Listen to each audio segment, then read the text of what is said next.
Hi, good afternoon, everyone. So, today we are going to be talking about the qualitative study on Mary Shelley's novel Frankenstein.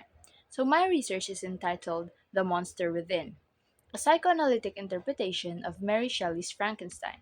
So the contents of this research includes abstract, keywords, introduction, theoretical background, objectives of the study, methodology, which includes literary research method used, sources of data, and data gathering procedures, results and discussion, conclusion, recommendations, and references.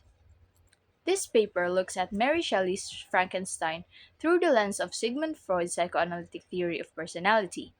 This study is specifically focused on Freud's structural features of personality, which are the id, ego, and superego, as well as other related concepts of repression and defense mechanisms. Furthermore, this study is guided by three main objectives. First, we have how the concept of body, self, and creation contributes to the portrayal of monstrosity and psychological conflict in the novel. Second is how Freud's concept of ID, ego, and superego reflects the character's internal conflicts.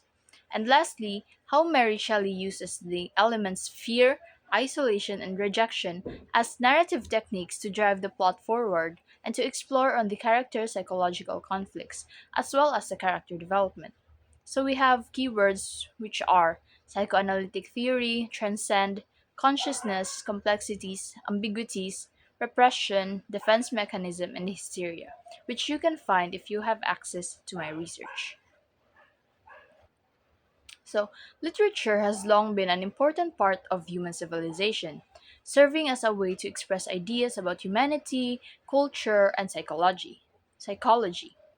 This paper examines Mary Shelley's Frankenstein through Freud's psychoanalytic theory, focusing on the themes of self, creation, monstrosity, repression, and emotional conflict. It explores how Shelley reflects unconscious desires, grief, and internal struggles through Victor Frankenstein and the creature. So, this study argues that Victor's obsession with science and creation is not only driven by the death of his mother, but also for his desire for knowledge, control, and recognition. Using Freud's concept of ID, ego, and superego, the paper analyzes how fear, isolation, and the need for acceptance shape the creature's psychological development. It also discusses Shelley's portrayal of healthy and unhealthy ways of coping with grief, showing how emotions and repression drive the novel's conflict and narrative. So, for the theoretical background, it explains the study's use of Sigmund Freud's psychoanalytic theory, focusing on the id, ego, superego, repression, and defense mechanisms to understand the unconscious desires of human behavior. It highlights how psychoanalysis helps interpret personality and mental conflict. Applied to Mary Shelley's Frankenstein, the theory shows that Victor Frankenstein's emotional struggles includes his need for validation, guilt, isolation, which contribute to his destructive choices once he begins his experiment. His obsession overrides his self-care. Driven by unconscious instinctual energy, the text also suggests that Victor's emotional breakdown and secrecy resemble hysteria-like behavior, especially after being faced with the consequences of his own actions. So the objectives of the study. This paper aims to analyze Mary Shelley's Frankenstein through the lens of psychoanalytic theory of personality by Sigmund Freud, focusing on the protagonist's unconscious suppression of memories, projections of feelings, denial, and or displacement as a psychological coping strategy of the characters as a defense mechanism. Guided by the psychoanalytic theory of Sigmund Freud, Franz Alexander, and other related psychoanalytic scholars, this study aims to answer the following questions. First, how do the concepts of body, self, and creation contribute to the portrayal of monstrosity and psychological conflict in the novel? Second, how do Freud's concepts of ID, ego, and superego reflects the characters of Victor Frankenstein as well as the creature? Third, How does Mary Shelley's use of fear, isolation, and rejection contribute to the psychological conflicts and character development in the narrative?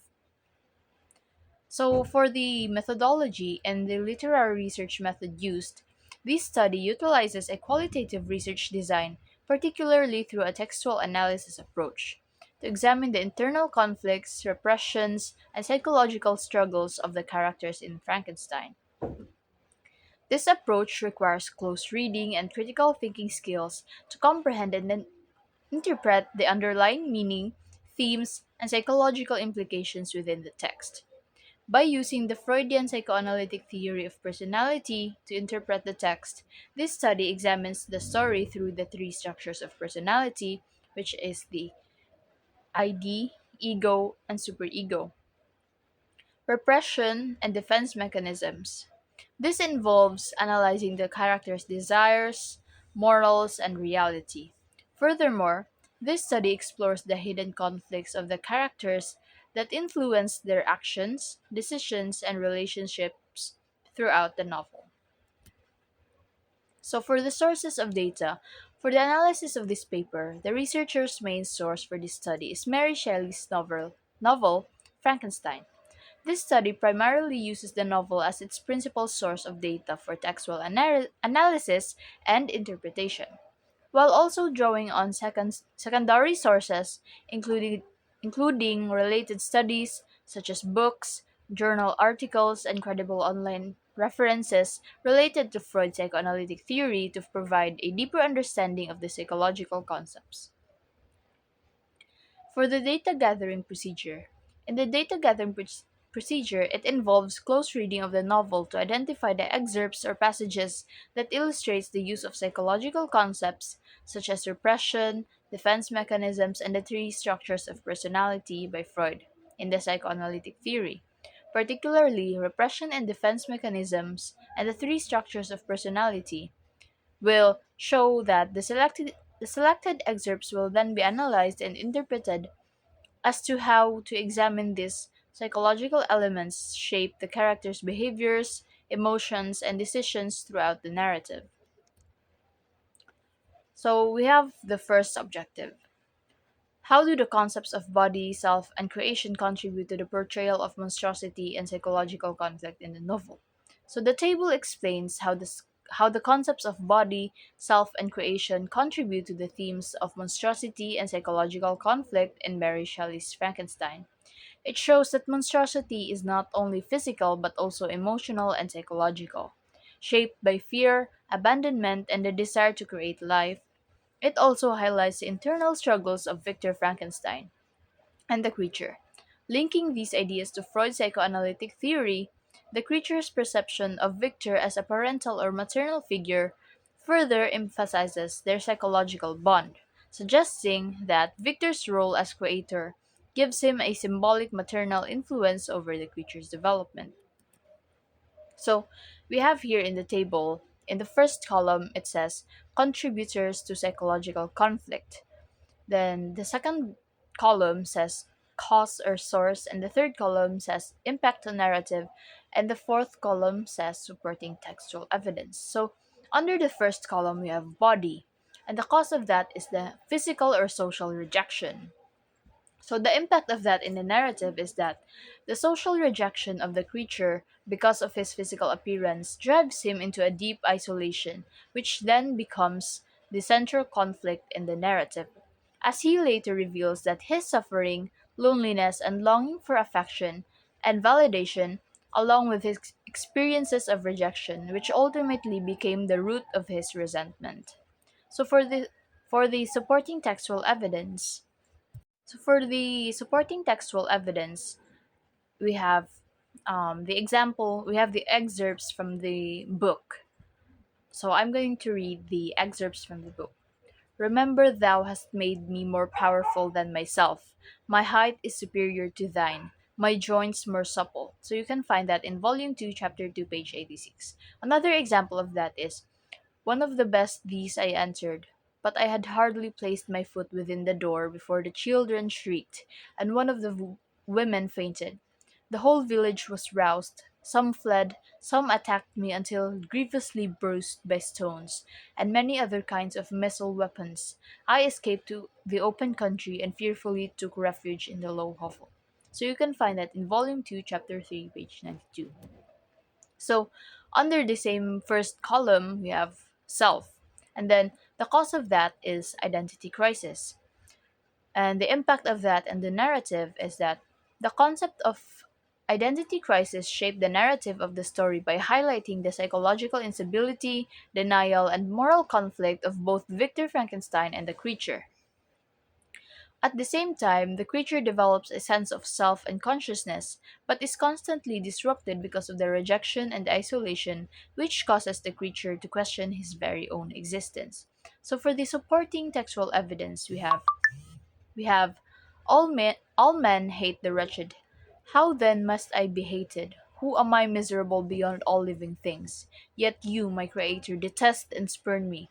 Thy creature to whom thou art bound by ties only by dissoluble by the annihilation of one of us. You purpose to kill me. How dare you sport thus with life? So you can find that excerpt in Volume 2, Chapter 2, page 86. Another excerpt which shows the problem identity crisis in the novel is this. My person was hideous and my stature gigantic. What did this mean? Who was I? What was I? Whence did I come? What was my destination? These questions continually recurred, but I was unable to solve them. So you can find that excerpt in Volume 2, Chapter 7, page 112.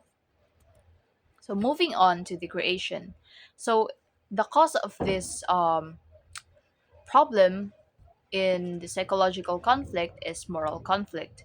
So this particularly impacts the narrative because this aspect is one of the contributors to psychological conflict that focuses on moral conflict of Victor Frankenstein regarding his ambition, scientific creation, and responsibility for the consequences of his actions, as well as the creature's moral conflict towards the end, wherein he argues that he regrets his actions and tries to bargain for something in return. So, an example for this excerpt is one I'm going to read. Whence, I often asked myself, did the principle of life proceed? It was a bold question and one which has never been considered as a mystery. Yet how many things are we upon the brink of becoming acquainted, if cowardice or carelessness did not restrain our inquiries? So you can find that in Volume 1, Chapter 4, page 40. Another excerpt which shows the moral conflict is in this part, where Victor um, thought to himself, I had desired it with an ardor that far exceeded moderation, but now that I had finished, the beauty of the dream vanished, and breathless horror and disgust filled my heart. Unable to endure the aspect of the being I created, I rushed out of the room. You can find that in Volume 1, Chapter 5, page 46. So, for the second objective, how do Freud's concept of ID, ego, and superego reflect the characters of Victor Frankenstein as well as the creature? So the table explains how Freud's concept of ID, ego, and superego are reflected in the characters of Victor Frankenstein and the creature in Frankenstein. It shows that both characters struggle with internal psychological conflict caused by an imbalance in these parts of personality. So Victor's desires are linked to unconscious wishes, supporting the idea that dreams and ambition can represent hidden needs. Overall, the finding suggests that when the ID, ego, and superego are not balanced, it can lead to destructive behavior and serious consequences for the individual. So, um, the first column says structural features of personality, which are the ID, ego, and superego. So the cause and source of the ID is desire. So the impact of that and the narrative is that Victor's unrealistic desires and obsession with the thought of being praised caused his downfall. His ambition to create something that has never been created before fueled his desire for recognition. He envisioned to be known for his magnificence and intelligence. His obsession caused his obsession to be recognized caused him to push the boundaries of nature as a pretense for the name of science. So the supporting textual evidence for that is this. After days and nights of incredible labor and fatigue, I succeeded in discovering the cause of degeneration and life. Nay, more, I became myself capable of bestowing animation upon lifeless matter. After so much time spent in painful labor, to arrive at once at the summit of my desires was one of the most gratifying consummation of my toils. So you can find that excerpt in volume 1, chapter 4, page 41. So in again in the first column, ego. The cause for that is reality. So mm, Frankenstein's perception of reality is distorted because of his obsessive nature. His insatiable desire for recognition defies the natural order of nature and boundaries of science, which then becomes the ultimate reason for his creation for such monstrosity. So the excerpt that signifies that um, problem is this. I beheld the corruption of death succeed to the blooming cheek of life. I was surprised that among so many men of genius who had directed their inquiries towards the same science, that I alone should be reserved to discover something astonishing secret. What had been the study and desire of the wisest men since the creation of the world was now within my grasp. Life and death appeared to me ideal bounds, which I should first break through and pour a torrent of light into our dark world. So you can find that in Volume 1, Chapter 4, page 41 and 42. Now for the superego. The cause is morals. So the absence of moral responsibility of Frankenstein in the novel reflects on his weak superego, or in his weak accountability for the creature that he brought to life. After creating a being with his own likeness, Victor abandons the creature instead of fulfilling his moral duty as the creator. This caused the creature to resent him as his maker and to take revenge on him for not consenting to the creature's demands, which is to make another one like him in the opposite sex. So the excerpt that supports that statement is this. I had worked so hard for nearly 2 years for the sole purpose of infusing life into an inanimate object. For this, I have deprived myself of rest and health. I had desired with an ardor that far exceeded moderation, but now I had finished. The beauty of the dream vanished, and the breathless horror and disgust filled my heart. Unable to endure my Unable to endure the aspect of the being that I had created, I rushed out of the room and traversed the bedchamber. So you can find that in Volume 1, Chapter 5, page 48. So for the next objective, how does Mary Shelley how does Mary Shelley's use of fear, isolation, and rejection contribute to the psychological conflicts and character development in the narrative? So, Mary Shelley uses fear, isolation, and rejection as key narratives in Frankenstein to shape the character's psychological struggles and development. So, fear drives Victor Frankenstein's desire for recognition and superiority, leading him to push boundaries in pursuit of glory and knowledge. Isolation and rejection further deepens the emotional suffering in the story, especially for the creature, who is rejected because of his appearance. This rejection transforms his innocence into anger and revenge. Overall, Shelley uses these elements to show how psychological and social experiences shape behavior, highlighting themes of vanity, prejudice, and emotional neglect. So for the first narrative technique, we have fear, and the cause of that is fear of mediocrity. So the impact of that in the narrative is that Shelley made use of this narrative to fuel Victor's ambition and his desire for greatness, superiority, and fear of being mediocre. The way this affects the narrative is that Victor feels the insatiable hunger to be glorified. So the following excerpts that support that claim is: wealth was an inferior object, but what glory would attend the discovery if I could banish disease from the human frame and render man invulnerable to any but a violent death. So you can find that in Volume 1, Chapter 2, page 29. Another excerpt that supports the cause or the source is this. So much has been done, exclaimed the soul of Frankenstein. More, far more, far more will I achieve. Treading in the steps already marked, I will pioneer a new way, explore unknown powers, and unfold the world's deepest mysteries of creation. So you can find that in Volume 1, Chapter 3, page 37. So the next um, factor narrative technique is isolation, and the cause for that is abandonment. So Shelley uses isolation not only as a theme, but as a way that readers can have a lived experience throughout the novel, through the perspectives and struggles of the characters.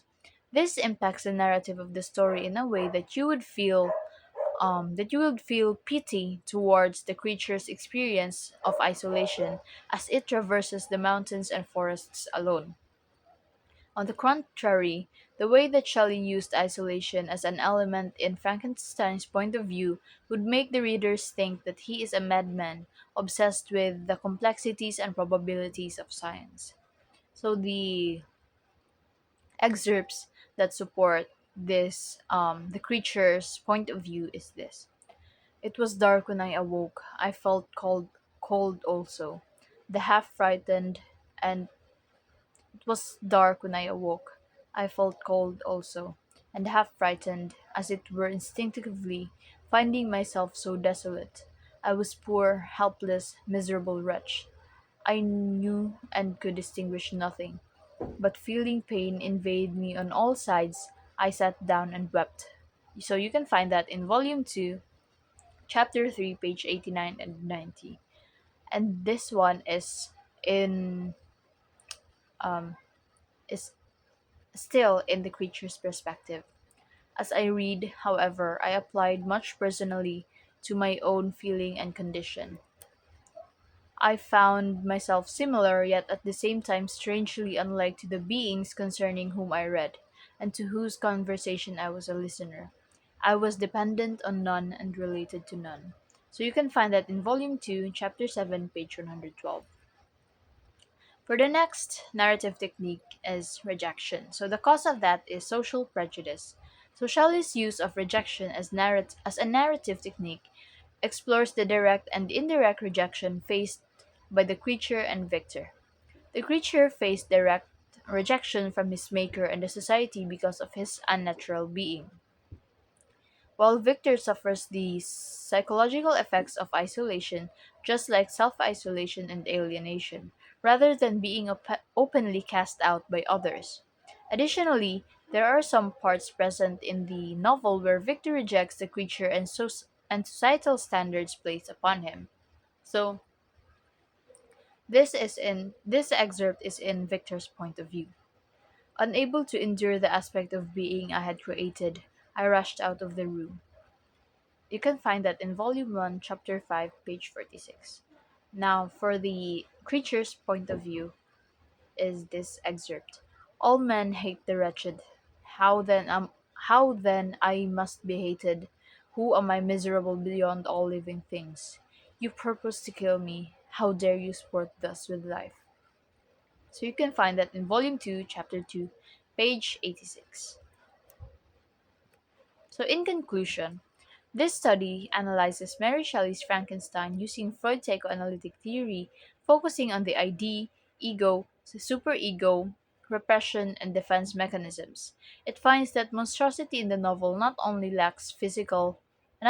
is it finds that monstrosity in the novel is not only physical but also psychological, shown through lack of compassion, moral failure, and emotional neglect, especially in Victor Frankenstein's treatment of the creature. The creature, though initially kind, becomes violent due to rejection and mistreatment, while Victor's obsession with glory and recognition leads to moral imbalance and psychological decline. His unchecked ambition ultimately causes his downfall. Overall, the study concludes that the novel highlights deep human issues such as unconscious desires, emotional suffering, ambition, and social rejection, showing how these factors shape behavior identity. So, for the recommendations, based on the findings of this study, future researchers may explore the relation of the novel Frankenstein with Freud's Oedipus complex psychoanalytic theory and how the creature's attachment to Frankenstein reflects the creature's psychological desire for parental acceptance, societal acceptance, and emotional recognition from his creator. Additionally, future researchers may expand on the research of this novel by using other applicable psychoanalytic theories such as the Lacanian theory by researching the relation of the creature and his creator using the mirror stage and concept of lack and desire. Similarly, research Similarly, future researchers can use the Jungian theory by applying the concept of individuation or shadow. Lastly, by using Erickson's psychoanalytic theory, specifically the identity formation, focusing on how the creature formed his identity despite struggles of parental and social rejection.